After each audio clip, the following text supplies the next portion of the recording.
Hey, Discernment listeners, Love is Blind UK, the reunion. Let's continue watching and see what happens. When you speculated that you would not be able to pick up Nicole, would you like to elaborate on that right now? Yeah, absolutely. I do get nervous. I'm just a human. I say things out of nerves. I genuinely didn't mean any harm by it. You know I'm not a bad person. It was just, honestly, just nervousness. Nicole. Okay, so the host is asking Sam about that moment. Sam said, I just love you, and that, when I see you, I would just pick you up and hold you. And she said something like, well, you might not be able to pick me up. No, sorry. I'm not, because I think she was going to make a joke about, weight or something, and then she was going to follow that up with, actually, you probably would be able to pick me up because I'm quite small. Because I think she's actually really short too, at least from the contrast of the guys. Anyway, but then she stopped herself because she's like, oh, I'm not supposed to say that. And it was this kind of awkward moment. And then he goes back into the lounge and is talking to someone and wondering if she actually is a large person. And that was that. And then his explanation here is that he's nervous and that he says things that he doesn't mean, and he's not a bad person. It's not, I usually don't get the kind of responses that I would be hoping for. What I'd be hoping for, I think, would be for him to say something like, yeah, I was nervous and I said it, but, it was a pretty gross thing for me to say. But at the same time, I don't know if this makes me a bad person or not, but that is something that I think about because attractiveness is important to me, but it is the design of the experiment. But I've watched previous seasons and noticed that, generally speaking, everyone is really attractive. So it was just a question in my mind. I don't think there'd be anything wrong with that. I think he would still be attacked by people. But anyway. That it would be a couple more that we should get some clarification on. The I think I love you bit. And that was kind of something that I think quite a lot of us were like, what? Did he just say that? Did he just say that? Again, my words didn't come out right at the time, but what I was actually just trying to say was, I think I'm falling in love with you. I'm going to wait for, he'll say something beyond this, and I'm curious what he'll say.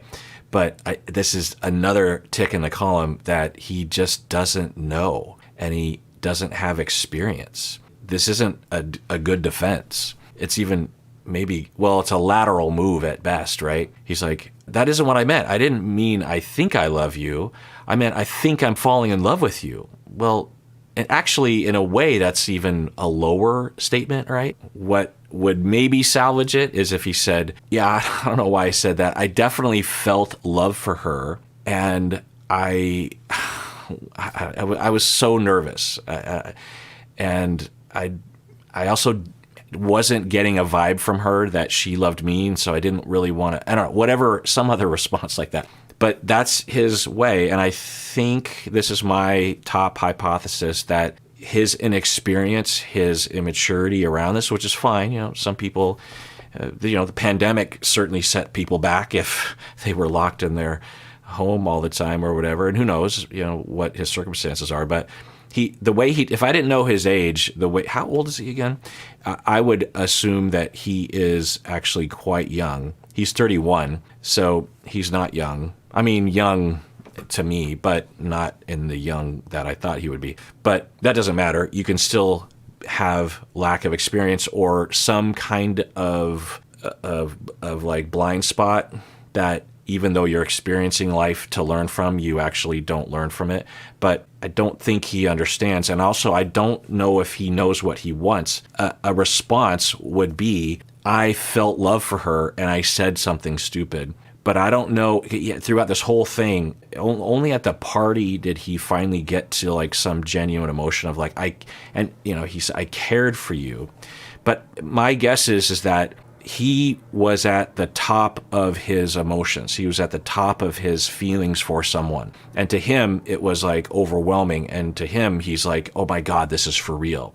But it was and I said this at the time, it kind of feels like a 15-year-old's version, right? When we feel that tremendous love and it's more self-centered and we don't have experience with it, we will have these kinds of statements, and it'll feel very big. But then we learn later on that well, yeah, it was big for sure. I mean, and take it from me, I would never, demote the love of someone that's younger, because people do that all the time. But in terms of the wisdom that is required and the understanding of your own emotions and everything, anyway, so let's rather. So he thinks that he's defending himself by saying, no, what I meant to say is I think I'm falling in love with you.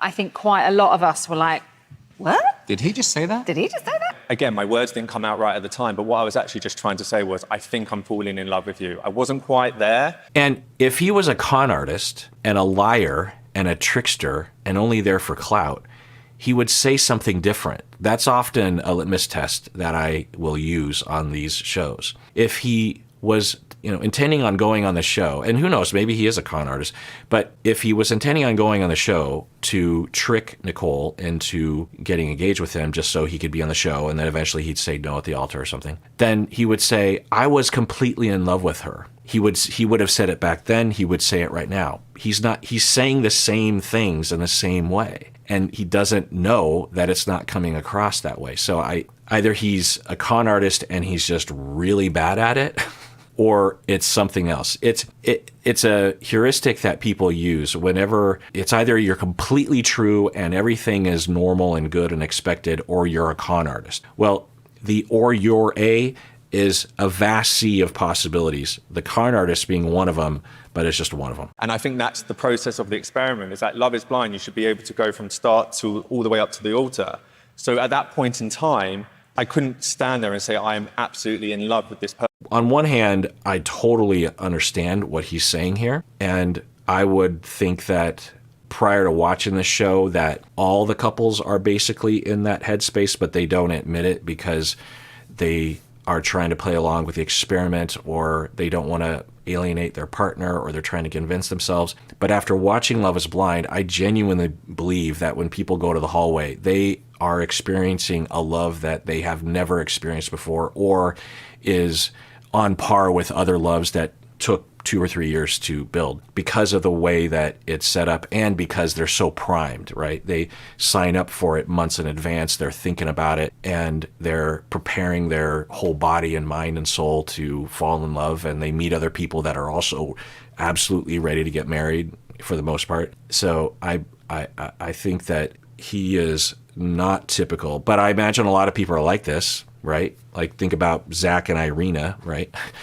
Were they completely in love when they met? Maybe Zach was, but I think it's completely rational for someone to say, if I'm being honest, I'm not in love with this person, but I could absolutely imagine myself falling in love or continuing to fall in love to the point where when we do go to the altar, that I will say yes. I could imagine someone thinking that, but the way this is going to come across is that, so you weren't really in love? Well, then you were a con artist.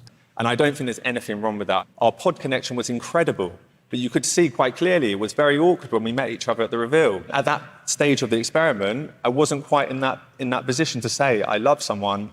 For me, love is a big thing. It's a very big thing. Right. If he's a con artist, he wouldn't have a problem saying I love you, right? And there's a lot of incentive to say I love you, even for a non-con artist. There's a lot of incentive to just go with the flow and say I love you, right? Even though you are on the fence about it. A con artist wouldn't, in that moment, pull back on that, right? I think he's, at the very least, you could say, if it's not a con artist, then he's oblivious. But I think a more charitable hypothesis is that he's not a con artist and he just doesn't have a lot of experience or wisdom or a connection with his emotions to really understand what love is. Cole and Sam, guys, who ultimately decided to call the engagement off, and why? So originally, I had doubts about Sam's intentions once Ben told me, his truth about the situation, because I knew I trusted you so much.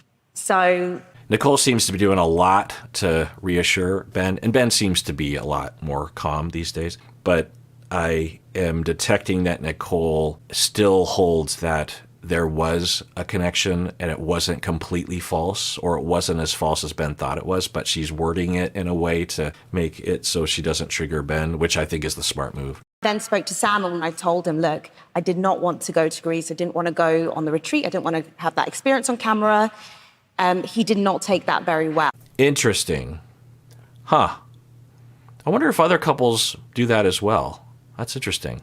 Because I was wondering why they didn't go on the retreat, why they didn't go to Corfu. Because they don't meet up in town and then go to Corfu. They see each other in the hallway, and then like a few days later, the next time they see each other, they're in a hotel room in the vacation spot, right? So I'm like, why were they going to his place? And she's saying that she was the one that said to production, I don't want to go to Corfu. She's saying, I think that because she was on the fence, because the hallway, thank you for that. She's thinking, I don't want to, and good for her, because I think other people would say, well, it's a free vacation and I'm on TV, so let's go for it. So at that point, production must have been thinking, well, I guess we're not going to include them in the edit because we're going to lose track of them. They're going to go to his apartment, or they're going to leave the pods, and then we're never going to see him again, because I imagine that if they don't go on the getaway, then production doesn't follow them. That's really interesting. Yeah, I could see that. So, that opens a door for other cast members that are kind of on the fence, right? To say, yeah, I don't want to do it. And then you meet up, and then you might be able to say, hey, actually, we want to do it. And then production's like, because, or you have to switch partners, like Zach and Bliss, in order to get back on the show. Anyway. And Benai, how did you feel when you found out that things had been... Okay, so Nicole was saying that she said she didn't want to go to Corfu, and Ben and Sam didn't take it that well. And yeah, if Sam was legitimately falling in love and wanting to head towards an exploration further, which is what everyone is doing, right? To get married potentially. And then she's like, yeah, I'm on the fence to the point where I don't want to continue on the show. So let's meet up. You could imagine that would be a setback for him. If I was a birdie on his shoulder, I would say, well, you did say you think you love her, so it's not really a setback, I've got to ask you, mate, why on earth did you feel the need to say to Benaya that Nicole wanted to sleep with you? Yeah, at the time, he was being berated by Ben, and I think that for him, he was just trying to get back at Ben. On one hand, you could argue maybe it was sort of related to what he was being accused of, but on the other hand, it wasn't necessary.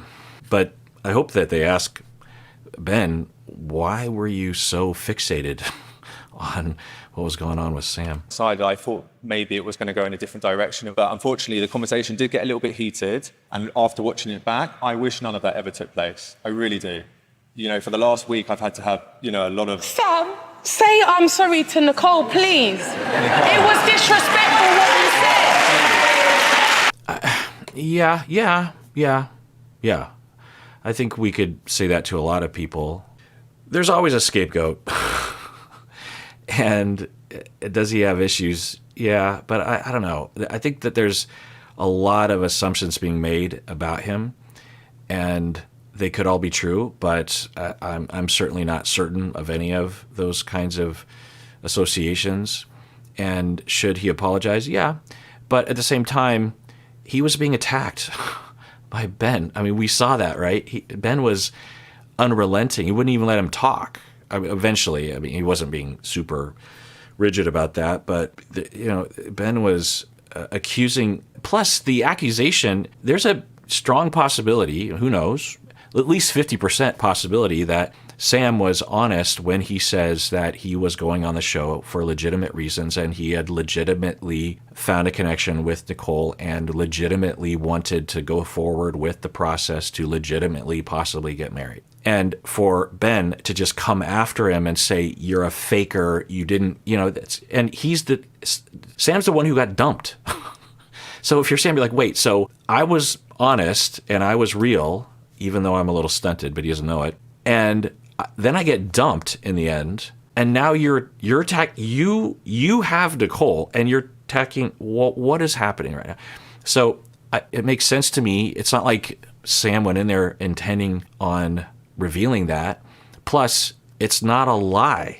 it doesn't sound like, because when Sam and Nicole were talking, he said something along those lines. Now you could argue that it's impolite or something, but I don't know. It doesn't make me look at Nicole any less. It doesn't. It's not insulting for the two of them having gotten together, and she was wanting to get together, and he's just like, I want to wait, because that's basically the way he was framing it, right? He wasn't saying he didn't like her. He was just saying that he wanted to respect her, which is just another indicator of not really reading the moment. Anyway, and, it was the wrong thing to say. There was no reason to say it, but it's not particularly insulting.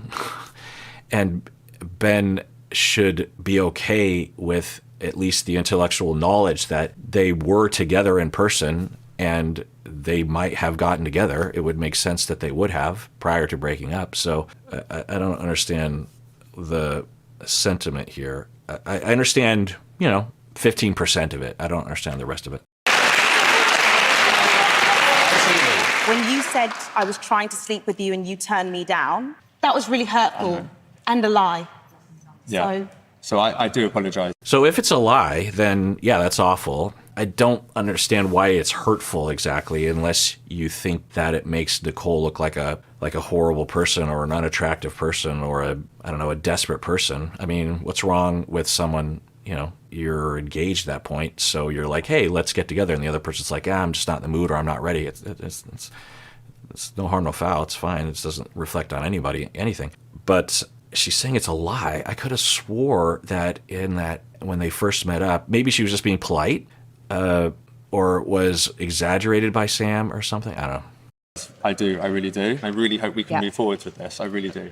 Sam, thank you for coming here so today. much. I know that it can't. And I will say that his apology is similarly surface, like the rest of what he does. I didn't expect him to, like when Tom apologized, it seemed real. Even when Steven was talking to Sabrina, I mean, it wasn't really like an apology conversation, but Steven seemed to be in touch with his emotions and expressing them and in that space. He has never seemed in touch with that. And I don't know what that's about. He could literally be a very abused person, having been abused growing up and cutting him off from his emotions and not attuned to regarding his emotions growing up, such that as a 31-year-old man, like he's floating through the world trying to meet his needs and only occasionally managing it because a broken clock is, right twice a day. And when people are asking him to be genuine, he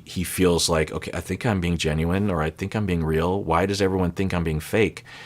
And he just doesn't even know. That'd be my top hypothesis among hundreds, but that doesn't mean you can't dislike him. It doesn't mean you can't expect him to apologize. It doesn't mean that you have to marry him, for God's sake. But to assume that he is making choices to do what people are accusing him of is a stretch to me. I really do wish all of you the best, generally speaking, that is the truth. Thank you, So I Sam. appreciate it. Thank you so much. And I do apologize. Now, another possibility is that my hypothesis might, even if it is true, it's possible that as an addendum to that, he also was sort of going on the show and sort of getting engaged to Nicole disingenuously. He might have thought to himself, well, I don't know, maybe there's a chance with me and Nicole, and I do feel feelings, big feelings, but I don't know if it's going to work, and if I really sat down and thought about it, I don't imagine that I'm ready for marriage or that I'm going to get married to this person, but you never know.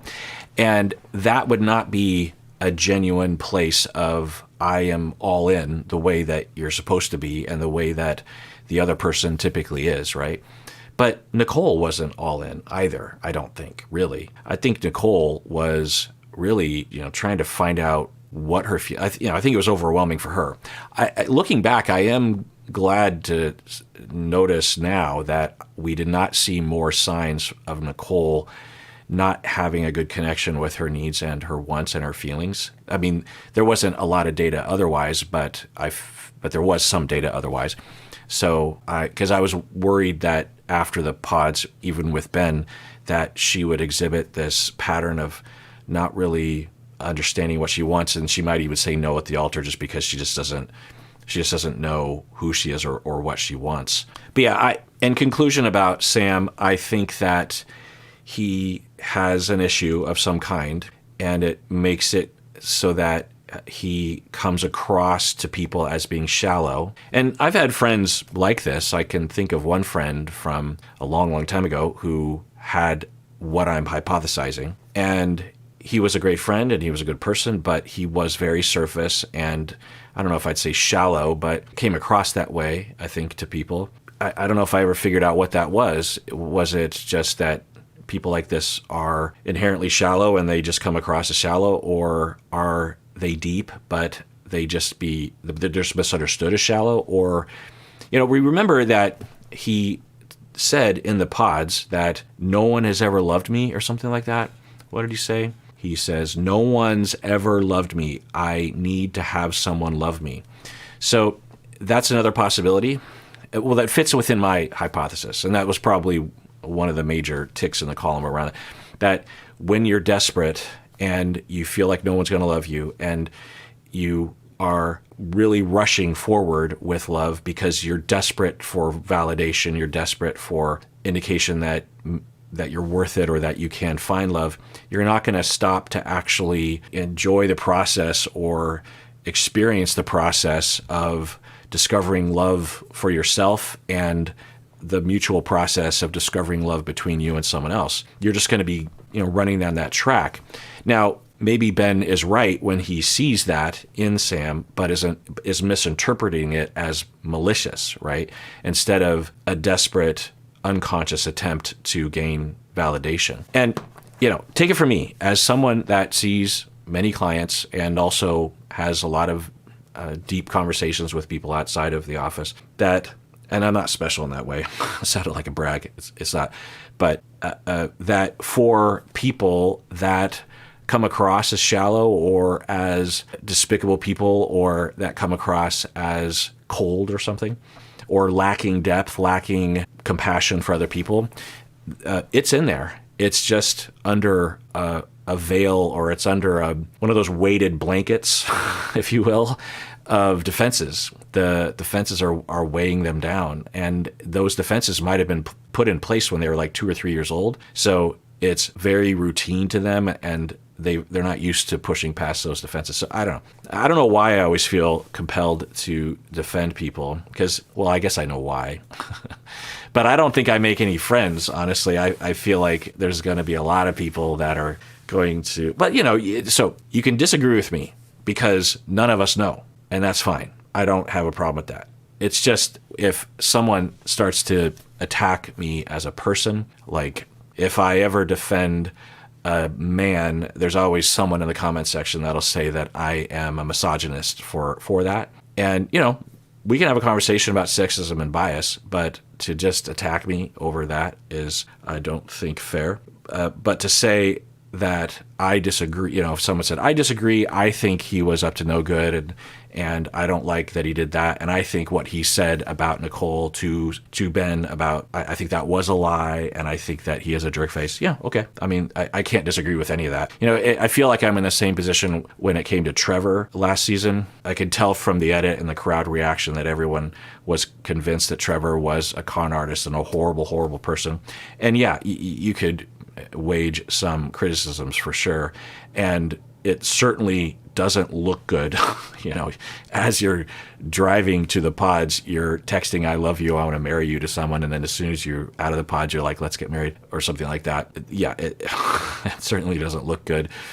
But I think that his explanation actually makes more sense. It's more in line with how I see humans act. So that's just what I do. And I would hope that I apply that lens to all people, whether it's cast members on these shows or it's you or it's me. Because that's the other thing, is that when I don't call it necessarily a compassionate point of view, because that implies that I'm trying to steer myself towards compassion. What I think I'm doing is actually trying to see people accurately. And that might look like compassion from the outside, but to me, it's just more scientifically or more narratively coherent in terms of my experience with humans and considering the research and the bell curves of personality and that kind of stuff. So when I do that and I start making mistakes, then I apply the same, whatever lens we have, we'll apply it to others and ourselves. So if you're going to attack other people for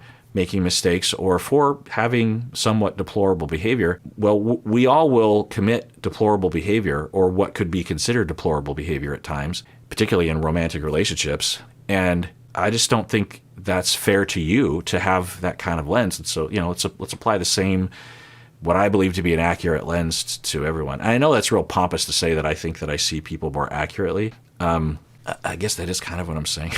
But, I've studied it a lot, and I've spent a lot of time, and that's all I do. It's all of, so a plumber's going to be better at plumbing, and hopefully I would have learned a few things after 30 years. I don't know.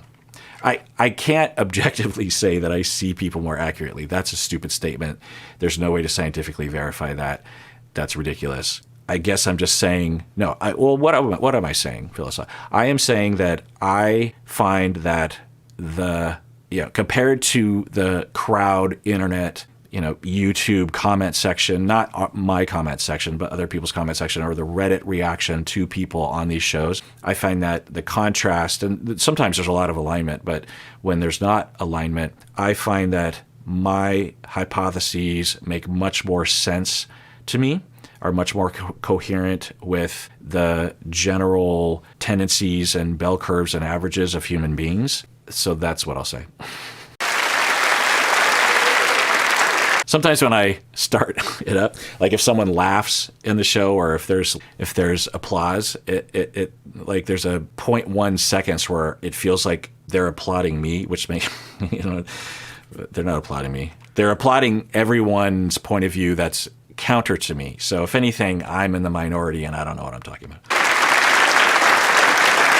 Thank you. Why does he have to go through the crowd? Why can't he go just stage right? Is there a stage right? So Benara and Sam. Oh, he's sitting in the audience. Ugh, he should just be able to walk out. All right, well, that does it for that episode. Everyone out there, please take care of yourself because you deserve it. You really, really do. You do. You really do. You do.